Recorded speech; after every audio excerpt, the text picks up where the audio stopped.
हाँ नमस्कार, मैं हूं नयन और आप देख रहे हैं मोर न्यूज़ 18। हमारे साथ सुभाष चंद्र जोशी हैं, सोशल एक्टिविस्ट हैं और आज हम चर्चा कर रहे हैं चौधरी महबूब अली कैसर जो खगड़िया से 10 साल सांसद रहे, यानी 2 टर्म सांसद रहे। अब वो लोजपा को छोड़ते हुए राजद का दामन थाम लिया है। ऐसे में खगड़िया की राजनीति किस तरफ मोड़ लेगी, क्या कुछ होगा, ये तमाम बातचीत हमें लगातार हम आपको विश्लेषण बता रहे हैं। चूँकि वो राजद को थामे हैं, राजद ने उन्हें राष्ट्रीय उपाध्यक्ष बनाया और कहा कि एक कद्दावर लीडर हमने लाया है अपनी पार्टी में, और मुझे लगता है कि वो पूरे स्टेट में, बिहार में उनको हेलीकॉप्टर से ज़रूर घुमाएंगे। अभी मुकेश सहनी के साथ तेजस्वी घूम रहे हैं, लेकिन निश्चित तौर पे जिस तरह से प्रोजेक्ट किया गया आज प्रेस कॉन्फ्रेंस के दौरान, उन्होंने कहा है कि एक कद्दावर लीडर को लाया है। चिराग पासवान और तेजस्वी में जैसा कि हमेशा से देखा जाता रहा है कि कभी प्रतिद्वंदी वाली बात रही नहीं, लेकिन जिस तरह से चिराग के खेमे से और तेजस्वी यादव ने खींचा है, वो लगातार कहीं न कहीं जो एक गालीबाज वाली घटना हुई, चिराग पासवान के मां को लेकर गालीबाज घटना हुई, राजद पे इल्ज़ाम लगा, उस समय से लेकर देखा जा रहा है कि अब चिराग वर्सेस तेजस्वी भी होने लगा है। तो ये तमाम चीज़ें घटनाक्रम हम आपको लगातार चर्चा में रखेंगे। चूँकि सुभाष चंद्र जोशी चौधरी महबूब अली कैसर से बहुत सारे कामों को लेकर डिस्कस कर चुके हैं और उनको बहुत करीब से जानते भी हैं। तो इन सब चीज़ों को समझना होगा सुभाष चंद्र जोशी के ज़रिए कि चौधरी महबूब अली कैसर किस मिजाज के लोग थे, उनका एनडीए से हटना, राजद से जुटना, महागठबंधन से जुटना खगड़िया की राजनीति पे भी क्या असर करेगा और क्या कुछ। तो नमस्कार, आपका मोर न्यूज़ 18 में स्वागत है। हम लोग चर्चा इस बात को लेकर कर रहे हैं कि चौधरी महबूब अली कैसर को लेकर कि उनका आना जाना इस तरह से जो हुआ, टिकट नहीं मिलना और फिर राजद में अब ज्वाइन कर लेना, तो इसको आप किस तरह से देखते हैं, और एक विश्लेषण जो आप 14 वाली बता रहे हैं वो भी मुझे बताइए कैसे, क्या पहले थोड़ा सा इसको कैसे देखते हैं ये थोड़ा बता दीजिए, कैसे देख रहे हैं इस घटना को। सबसे पहले मैं आपको धन्यवाद दे रहा हूं नयन जी, और आपके न्यूज़ चैनल मोरिया न्यूज़ 18 को भी मैं धन्यवाद देता हूं। Thank you. जहां तक कैसर की बात है, कैसर एक निहायत ही जेंटलमैन आदमी, राजनीति के दांव पेंच में उनको दूर दूर तक मतलब नहीं रहा है।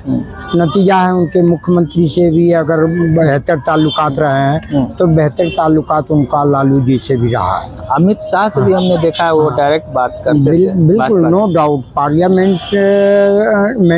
हैं, इसलिए उनको तो प्रधानमंत्री और राष्ट्रपति के अथी में क्या बोलते हैं, प्रधानमंत्री, रेल मंत्री और मंत्रालय के तमाम लोगों को पार्लियामेंटेरियन के रूप में उनको रिगार्ड करना है, और उनको भी जब जरूरत पड़ेगी जनता के सवालों पर तो उन मंत्रालयों से मिलकर के अपने क्षेत्र की सुविधाओं के सवाल पर लड़ाई लड़ना उनका काम है। प्रेम से हो चाहे लड़कर के हो, वह उनकी प्राथमिकता रही है। उन्होंने उस भूमिका को बखूबी निभाने का काम किया, और उसका परिणाम आप सबसे बड़ा देख सकते हैं कि हाजीपुर जोन में जितना भी स्टेशन है, वो सोनपुर के अंदर में 15 स्टेशन को चयन किया गया अमृत भारत योजना में, जिसमें 4 स्टेशन खगड़िया का है। ये एक बड़ी बात जी। और उसके अलावा 4 रोड ओवरब्रिज का भी सैंक्शन किया गया। एक आपको खगड़िया में मथुरापुर ढाला के पास, एक आपको मानसी के पास वो जो SH बन रही है नया 95 वहाँ पर, एक आपको महसकुट में बनने की योजना है, उसका DPR वगैरह सब सबमिट हो चुका है। आगे हो सकता है 2-3 महीने में टेंडर भी हो जाए, चुनाव आ गई इसलिए, नहीं तो हमारे ख्याल से टेंडर हो गया होता। उसके बाद का जो समय है वो आगे गोछाड़ी में भी बनने की बात है, और आगे पसराहा रेलवे में आप दोनों मिलकर जी, सुभाष चंद्र जोशी और चौधरी महबूब अली कैसर बहुत सारे काम किए भी, लेकिन उनकी जो छवि रही है, एक तो कहा जाता था पहले फेज में कि नवाबों वाली है, लोग से मिलते जुलते नहीं हैं और आते नहीं हैं, तो पहले वाले फेज में तब वो अब खुद भी बता रहे थे कि इस का मैसेज गया तो हम ज़्यादा आना जाए। तो सेकेंड बार जब बने तो बहुत ज़्यादा यहाँ खगड़िया का दौरा भी करते रहे। काम को लेकर बहुत सारी बातें होती रही कि काम नहीं करते हैं, विकास नहीं हो पाया, सांसद ने कुछ नहीं किया। ये चौधरी महबूब अली कैसर पर कुछ लोग इल्ज़ाम लगाते रहे। लेकिन आप उनको किस तरह से देखते हैं? और वो हमने इंटरव्यू में पूछा भी था कि आप पे इल्ज़ाम लगता है कि आप काम ही नहीं करते। बोले नहीं नहीं ऐसा नहीं है, मैं काम नहीं कर, पता नहीं विरोधी कहने वाले क्या कह रहे हैं नहीं करें मैं नहीं जानता, लेकिन मैं ईमानदारी से जितना काम किया हूँ उसका पूरा डेटा है मेरे पास, और आप चाहें तो पूरा डेटा ले लें और जाके सर्वे कर लें कि मैंने कितने काम किए हैं पिछले 10 सालों में। तो काम तो दिखता है, गाँव में जाइए, सब जगह जाइए, आप शहर में भी चलिए ना, मैं दिखाता हूँ यहाँ का JNKT उच्च विद्यालय, उसमें लगभग 30 वर्षों से जो छत्र लटका हुआ था जिसमें पढ़ाई नहीं होती थी, उस 2-3 रूम को हमने बनवाने का काम किया माननीय सांसद से। माननीय सांसद से मैंने बनवाने का काम किया। आर्य समाज स्कूल आज देखिएगा, जाइएगा अंदर में तो लगेगा चकाचक।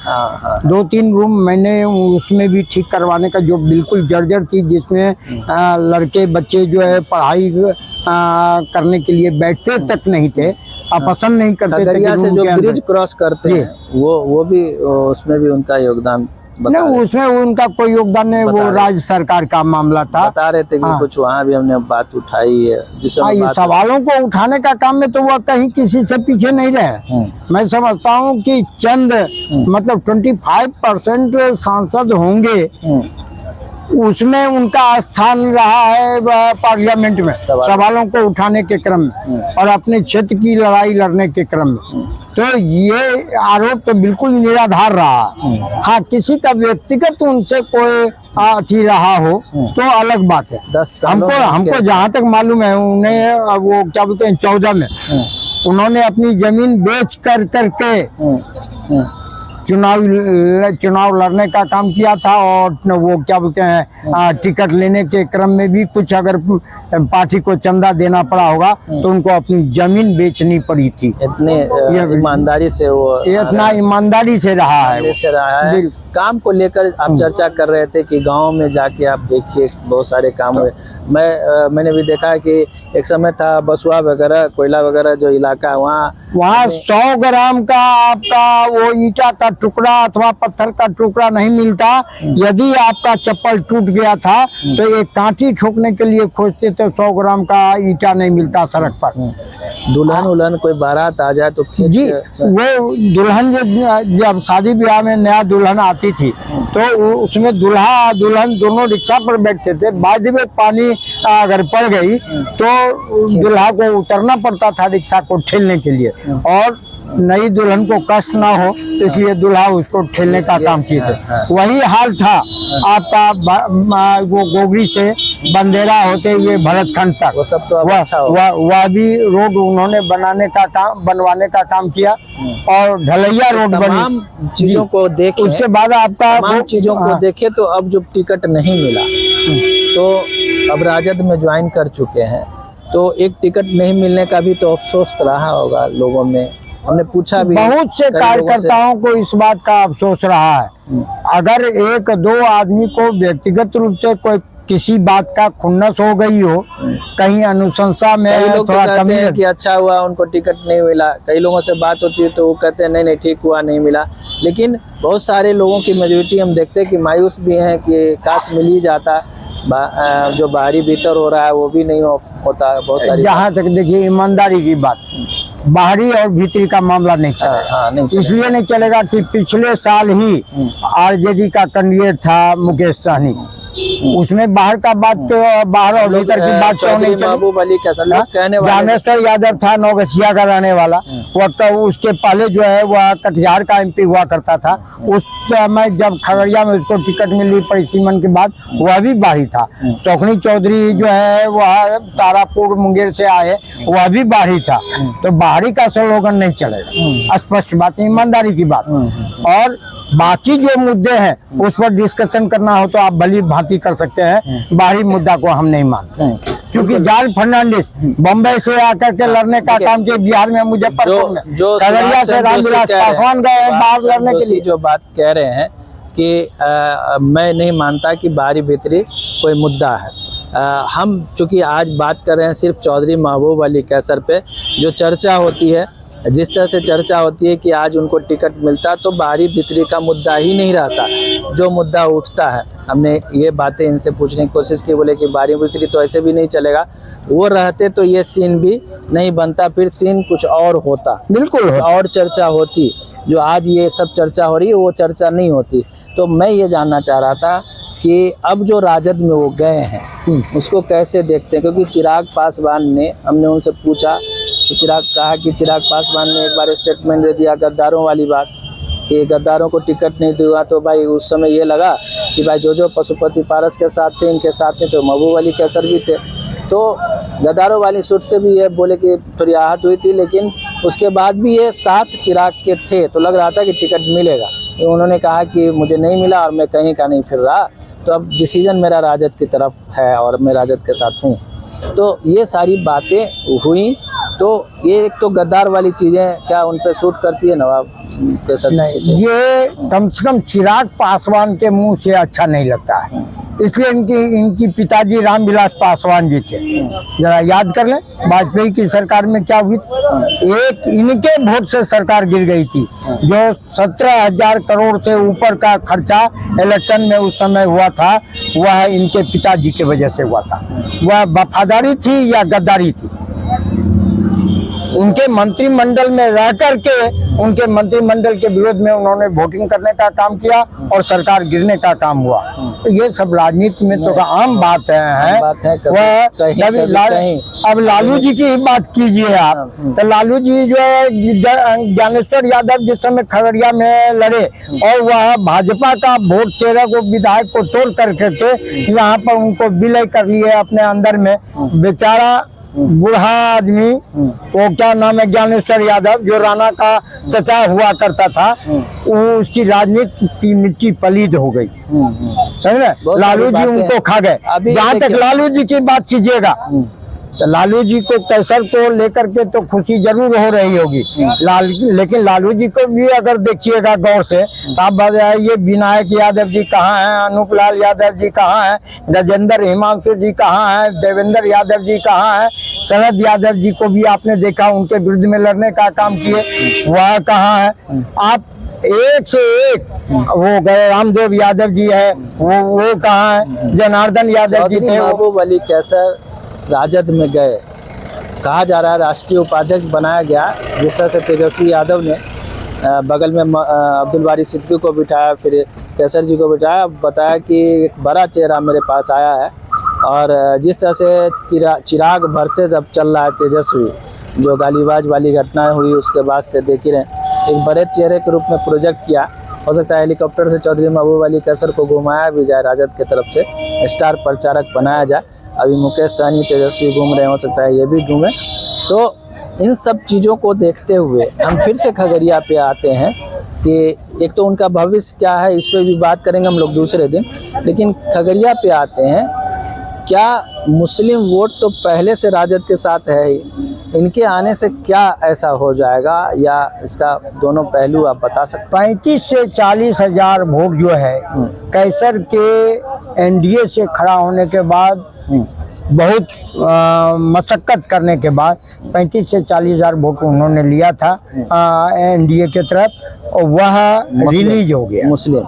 मुस्लिम वह रिलीज हो गया, एक तरह से अपने आप को आज़ाद महसूस कर रहा है। लेकिन इतना भी आज़ाद नहीं है।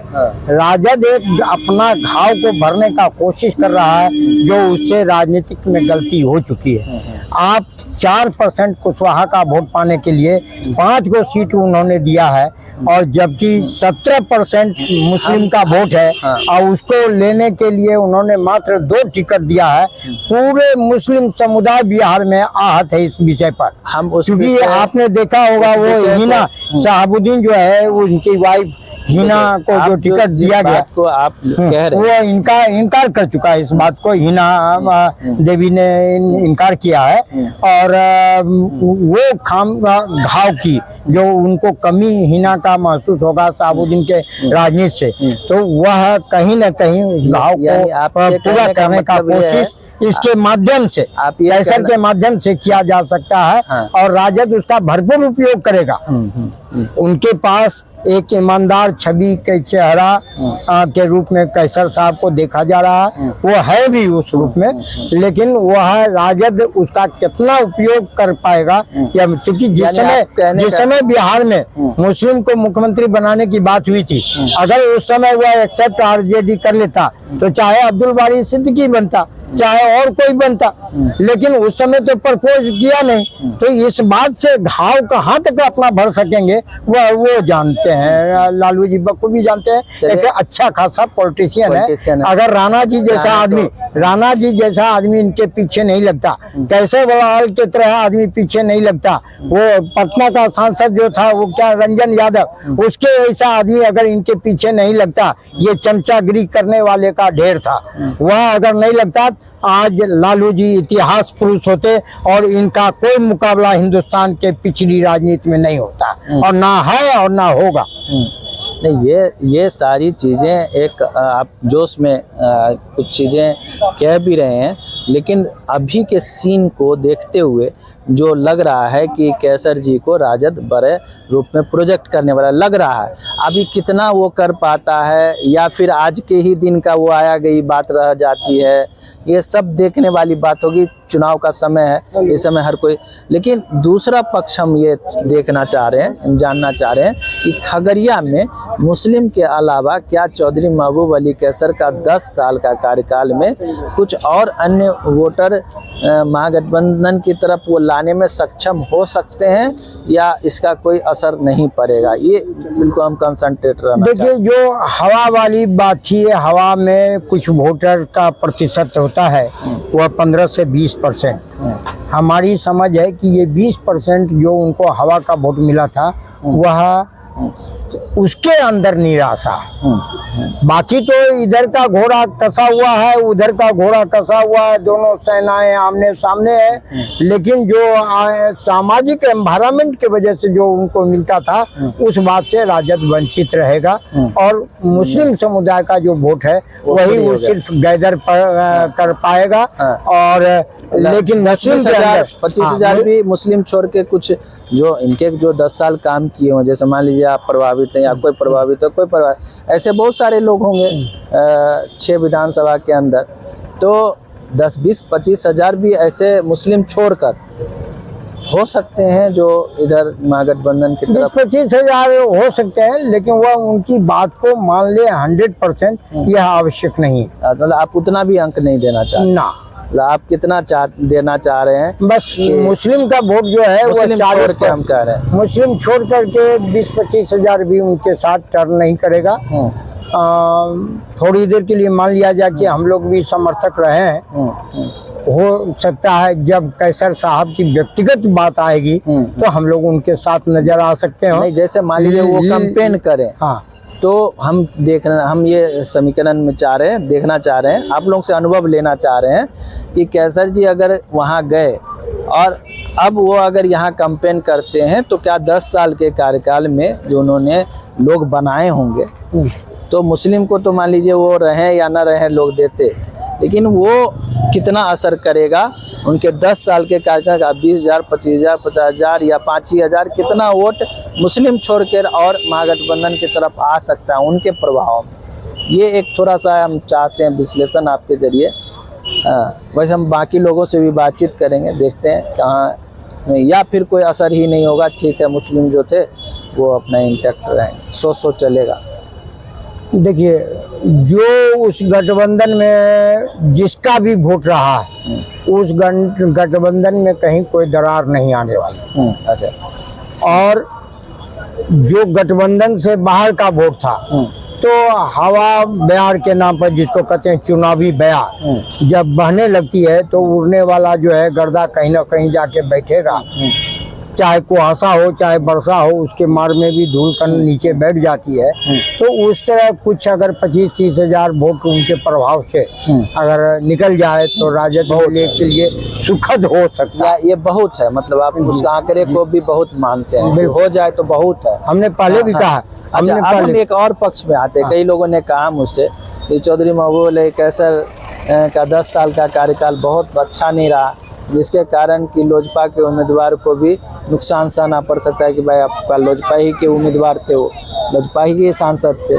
तो ये भी एक लोगों ने मुझसे सवाल किया, ये ठीक है एक्सपर्ट से पूछें उसका कुछ असर अभी पड़ेगा या जहाँ तक बिहार की बात है, नहीं, खगड़िया की बात नहीं। खगड़िया की बात है, खगड़िया में स्पष्ट है, मैंने पहले भी कहा, उन्हीं आंकड़ों को लेकर के मैंने सजाया था। पिछले चुनाव की बात अगर हम 19 की बात करें तो एक मुस्लिम ने कहा कि इस बार तो एक वोट भी मुस्लिम का नहीं पड़ेगा। मुस्लिम समुदाय में उन्होंने किया क्या? तो काम तो जो है हमारे नज़र में है, लेकिन यह सवाल कि मुस्लिम के लिए उन्होंने क्या क्या है, अरे आप जो है जो भी वर्ग के लोग हों, जो भी जाति के लोग हों, आपको देश का प्रतिनिधि बनाया जाता है। योग्यता का मोहर लगाती है जनता की ये कॉम्पिटेंट है इस काम के लिए, तो उसके हिसाब से वह कहीं भी पीछे नहीं रहा। आवाज उठाते रहते। हाँ, आवाज संसद के अंदर में जहाँ भी आवश्यक पड़ा, विधानसभाओं में भी आवश्यकता पड़ी, मुख्यमंत्री के यहाँ आवश्यकता पड़ी, वहाँ जाने का काम किया। पहुंच वाले लोग तो थे। ऐसे भी हमारा मानना है कि कैसर साहब सत्ता में रहे या ना रहे, पहुंच वाले लोग तो पहुंच वाले लोग हैं, उनका अपना रसूख है राजनीति के वजह से, और कांग्रेस के पदाधिकारियों के अंदर के अंदर भी उनकी पहुंच रही है। तो इसलिए उनका अच्छी बात थी। उनके सांसद रहते, खगड़िया का हमेशा नाम रहा है राष्ट्रीय स्तर पर। उनकी अमित शाह हो या प्रधानमंत्री नरेंद्र मोदी हो या नीतीश कुमार मुख्यमंत्री हो या और भी लोग हैं, उन सब के बीच भी इनकी अच्छी खासी पकड़ है। विदेशों में इनके बहुत अच्छे अच्छे पदों पे बैठे दोस्त हैं। बहुत सारे स्टेट के जो बहुत सारे देश के प्रधानमंत्री और बड़े विदेश मंत्रियों से भी इनके अच्छे खासे संपर्क हैं। चूँकि पढ़े लिखे इंसान हैं, देश दुनिया घूमते रहे हैं, तो इनकी एक छवि एक दूसरे ग्लोबल लेवल पे भी बनाए रखने की इनके अंदर क्षमता थी। इंग्लिश इनकी बहुत फ्लुएंट है और विदेशों में भी, या कभी कभी सदन में उन्होंने अंग्रेजी बोला भी, तो एक बार चर्चा का विषय भी बना कि इनकी इंग्लिश बहुत ज़बरदस्त है। शशि थरूर से इनकी तुलना की गई कि उनसे भी ज़बरदस्त महबूब अली कैसर इंग्लिश बोलते हैं। तो इंग्लिश हो, हिंदी हो या लोकल भाषा, सब में के मिला जुला के, लेकिन वो अब राजद में है, तो इसलिए चर्चा का विषय है कि यहाँ से तो टिकट मिला नहीं, राजद में है, स्टार कैंपेन करेंगे। मेरा एक और सवाल है चलते चलते, जो 14 का विश्लेषण आप बता रहे थे कि मैंने कैसर जी को ये आंकड़े बताए थे कि 3,10,000 आपको वोट मिलेंगे, उसी के इर्द गिर्द, और 3 से 15 नहीं होगा और 15 से 20 नहीं होगा, 15 से 20 और 10 से 5 नहीं होगा। कहानी थोड़ा बताइए कि क्या हुआ फिर। मैंने कहा कि सांसद कैसर साहब, हमको कभी सांसद से जरूरत पड़ी नहीं है, पर भी जाएगा तो हो सकता है हम एमएलए एमपी यहाँ नहीं जाएंगे। हम अपने आप में जितना बड़ा दुख होगा वो झेलने के लिए हम तैयार हैं। लेकिन जहाँ तक बात है राजनीति में, तो आपको इतना वोट आना है, वह आएगा। और हमने देखा कि भाई उनको भी आश्चर्य हुआ है कि एग्जैक्ट पूरे खगड़िया में किसी आदमी का गणित इतना सटीक और इतना खड़ा नहीं उतरा।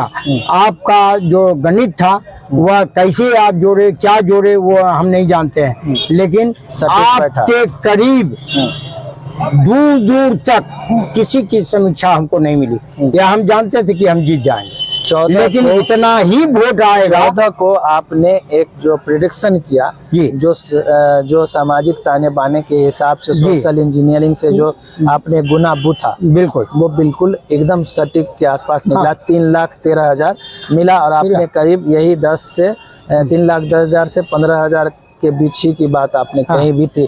तो एक विश्वसनीय आंकड़े तक विश्लेषण करके, गणित करके बताते हैं। इसलिए जैसे जैसे चुनाव करीब आएगा, बहुत करीब आएगा, 1-2 दिन पहले बचेगा, तो हम इस खजाने को कहेंगे कि अभी आप समेट कर रखिए।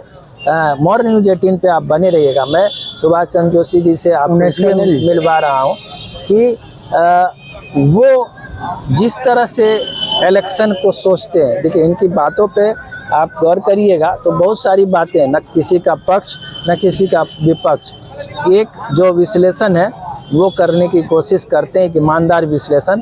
अब हो सकता है कि आपको सुभाष चंद्र जोशी बहुत बुरे आदमी लग रहे हो, या आप लोग कभी किसी को माफिया लग रहे हो, बहुत लोगों को बहुत ईमानदार और स्वच्छ छवि वाले लग रहे हैं आंदोलनकारी, लेकिन आंकड़ों को जिस तरह से रखते हैं और वो फैक्ट निकलता है तो बातें उनसे करनी पड़ती है और इसको समझना होता है। आप इसको अपने विरोध या पक्ष या विपक्ष में नहीं लीजिएगा, इसको हेल्दी रूप से सुनिएगा, समझिएगा। यूं ही कुछ बोल देने वाले व्यक्तियों में से सुभाष चंद्र जोशी नहीं रहे, जो मेरा अपना मानना है। इसलिए हम इस बात के लिए मानते हैं कि हम आपसे ईमानदार पहल चाहते हैं कि जो भी विश्लेषण करें हमारी जनता के बीच कुछ ईमानदारी तरीके से करें, ताकि आगे जब चुनाव आए तो फिर हम लोग बैठें तो इन सब पे विश्लेषण करें कि देखिए हम लोगों ने कहा क्या कहा था, हुआ क्या, कहने वाले चाहे जो भी कहते रहें। तो हम अगले एपिसोड में आपसे एक बार फिर से जानेंगे कि आपने चुनाव क्यों नहीं लड़ा, आपके चुनाव लड़ने का जो पूरा वातावरण बन रहा था वो कहाँ फेल हुआ, और आगे आपकी रणनीति क्या है और कैसे आप लोकसभा चुनाव को देखते हैं। हम लोग इस एपिसोड को हम लोग अगले दिन करें, नेक्स्ट डे करें, लेकिन चलते चलते हम आपसे एक जानना चाहेंगे। 14 का तो आपने बता दिया, 19 में क्या आपने बताया? मैंने 19 में कहा था मासूम एलजेपी का अध्यक्ष था, और कलेक्टेरिएट के ठीक सामने में एक वो डिस्को वाला जो बांस वाला छतरी बनाता है उसके पास बैठ करके वहाँ पर 1 दर्जन कम से कम कार्यकर्ता थे जो विभिन्न दल और राजनीतिक समाज से जुड़े हुए थे।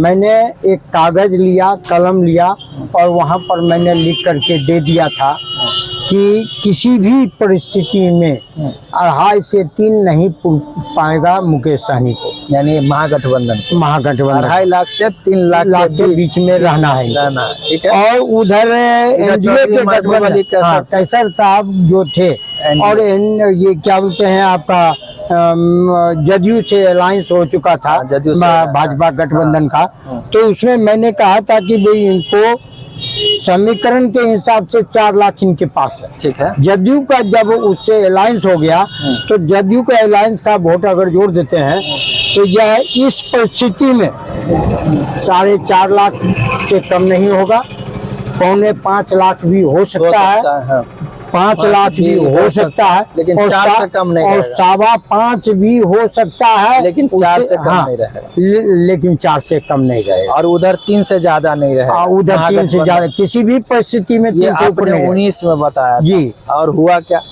और हुआ 5,10,000 11,000 के लगभग में कैसर साहब को आया। हमने कहा था कि 5 लाख से ऊपर भी जा सकता है, और मुकेश सहनी को 2,60,000 समथिंग, यानी वही रहा जो आंकड़ा जो हमने इस आंकड़े को अब 24 वाले में हम लोग आएंगे, जब चुनाव के बिल्कुल 1-2 दिन बचेगा, 3 दिन बचेगा, तो थोड़ा अभी बहुत जल्द हो जाएगी, जल्दबाजी में हम नहीं चाहते हैं कि मेरी भी सामाजिक और राजनीतिक छवि है, जरा उसको बचा के रखिए। राजनीति में कोई किसी का वो वफादार नहीं है और कोई किसी का स्थायी दुश्मन नहीं है, तो कम से कम ऐसा ना कीजिए कि भविष्य में हम लोग तो गरीब गुरबा आदमी है।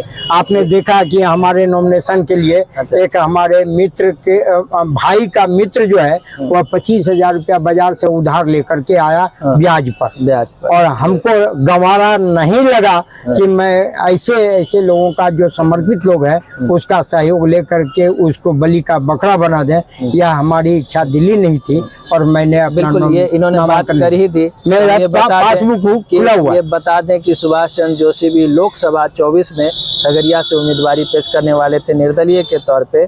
अब ये इन्होंने कह ही दी तो मैं आपको बता दूं 25,000 रुपये लगते हैं नॉमिनेशन में, जो मिनिमम अमाउंट होता है वो भी नहीं जुटा पाए। इनके एक मित्र जो है ना गिरवी रख के कहीं से 25,000 लाए थे, लेकिन इनको ये गंवारा नहीं लगा। इनके अपने भतीजे वगैरह भी प्रयास उन्होंने किया था। अब आप समझ सकते हैं जो दिन रात आंदोलन में लगा हो, जनता के बीच रह रहा हो, 25,000 रुपया नहीं जुटा पाया, और ऐसी स्थितियों में ये नामांकन से दूर रहे और नामांकन इन्होंने नहीं कराया। अब आम नागरिक की तरह जो सोशल एक्टिविस्ट के तौर पे अपना काम कर रहे हैं, लेकिन ये दुर्भाग्य है कि दौलत का ज़माना आ गया। पैसा है तो चुनाव लड़ सकते हैं, पैसा नहीं है तो आप अच्छे व्यक्ति हैं, सामाजिक व्यक्ति है, बहुत मुश्किल है सोचना। क्या इस बात को तो मानते हैं? दौलत का जमाना है, पैसा है तो ठीक है, नहीं तो बहुत बिल्कुल 100% पैसे रोआ के खड़ा हो बिना, जाएगा आपसे। हाँ, पैसे के अभाव में ही सारा सामाजिक जीवन मैंने राजनीति में लगाया, सामाजिक क्षेत्र में लगाया। खगड़िया का एक से एक विकास का कार्य है, जहां कल्पना नहीं कर सकता था। मैंने लोगों को कहा था उसमें कि रात में 2 बजे का सपना नहीं देखो, रात में 4 बजे भोर का सपना नहीं देखो, बल्कि दिन में 8 बजे, 10 बजे, 12 बजे, 2 बजे का सपना देखो, एक दिन पूरा होगा। और आज मील का पत्थर साबित हुआ उस इलाके में संघर्ष का जो के परिणाम स्वरूप। आप सोनमनकी लीजिए, यहाँ से 5 से 6 किलोमीटर पड़ता है। सोनमनकी से लेकर के कबीरा धाप होते हुए बरियाही बाजार होते हुए सहरसा यह रोड जा रही है। लगभग 39 किलोमीटर में वो पहुंच जाती है सहरसा। जबकि अभी महसकुट होकर के डुमरी घाट होकर के जाइएगा तो वह रोड कम से कम आपको 88 किलोमीटर पड़ेगा। मतलब तो ये रहा। आप बगल में आप चल जाइए, बछौता बदास बिशनपुर होते हुए सोनिहार बदास होते हुए सोनिहार चल जाती है वह रोड। वह 24 किलोमीटर का रोड था। अब्दुल बारी सिद्दीकी का शायद ससुराल उसी एरिया में है, सोनिहार के आसपास में। तो वो भी अच्छी तरह से जान रहे हैं। और इन विषयों पर हमने लिखवाने का काम किया, आंदोलनों के माध्यम से भी सरकार पर प्रेशर देने का काम किया। लेकिन चुनाव लड़ने में आप सक्षम नहीं हो पाए, पैसे हमारे पास तो 25,000 अगर कहीं से हो गए, चाहे चोरा घरे परिवार से चोरा करके भले हो गया हो, लेकिन उस पैसे से मैंने एक बड़ा आंदोलन खड़ा करने का काम किया, जिसमें 1.5 लाख 2 लाख आदमी सीधा लाभान्वित हो रहे हैं। चलिए कोई बात नहीं है, अब जो हुआ सो हुआ। मैं इस पे विशेष बातचीत करूंगा, पैसा कितना बड़ा फैक्टर होता है चुनाव लड़ने के लिए, बहुत सारी बातें होंगी। अभी चुनाव का करीब जैसे जैसे आएगा, अलग अलग टॉपिक अलग अलग दिन बातचीत करेंगे। अभी हम बस आज चौधरी महबूब अली कैसर राजद को ज्वाइन किए, इस वजह से इसको चर्चा में हम लाए। चलते सिर्फ एक बात पूछना चाहेंगे, चौधरी महबूब अली कैसर का राजद में जाना का डिसीजन कैसा रहा? इसको कैसे आप देखते हैं, सही या फिर कुछ और करना चाहिए? अच्छा बुरा कैसर साहब के लिए क्या हो सकता है, वो क्या सोच समझ अपनी बनाए और वहाँ गए, ये मैं नहीं कर सकता हूँ। ये बात है कि उनको लगा होगा कि भाई भाजपा में तो दरवाज़ा मुस्लिम समुदाय के लिए बंद ही है। जो एक सहारा था रामविलास पासवान का दरवाज़ा, उसके माध्यम से पहुँच जाएंगे। लेकिन उनका इंटरनल परिवार जो लड़ाई रही है, कर सकते थे। हाँ बिल्कुल, जदयू भी जो अगर, हाँ बिल्कुल, फिर भी राजद को चुना उन्होंने। राजद को फिर भी उन्होंने चुना। तो यहाँ पर आप क्या कारण देखते हैं?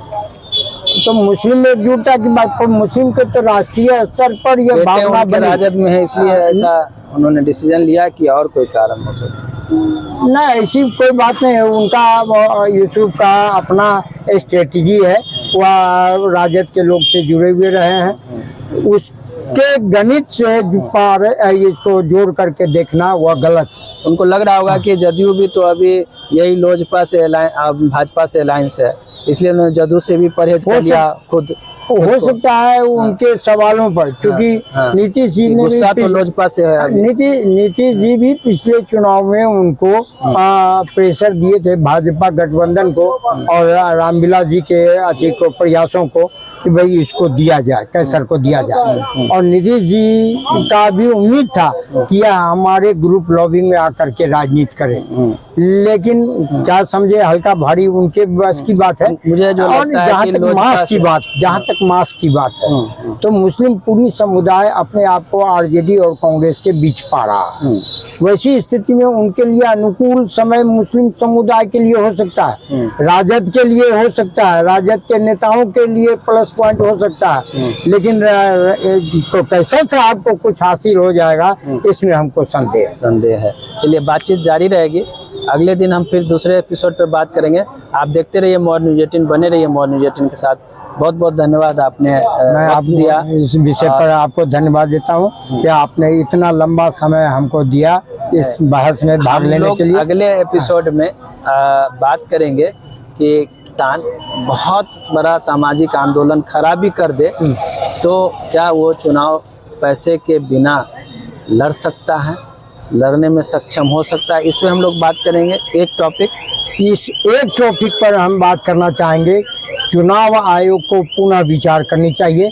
95,000 किस चीज के लिए इसको अनुमति दिया जा रहा है? इस पे हम बात करेंगे। हाँ, 95 लाख हाँ, किस स्थिति में कैंडिडेट को खर्च करने के लिए? इस पे बात करेंगे अगले एपिसोड में। तब तक देखते रहिए मोर न्यूज 18 और बने रहिए मोर न्यूज 18 के साथ। ये बातचीत कैसी लगी जरूर कमेंट बॉक्स में लिखिएगा।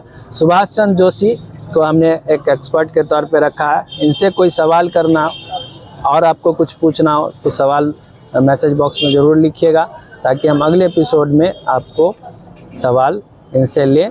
और देखते रहें मोर न्यूज 18, बने रहे मोर न्यूज 18। थैंक यू, धन्यवाद।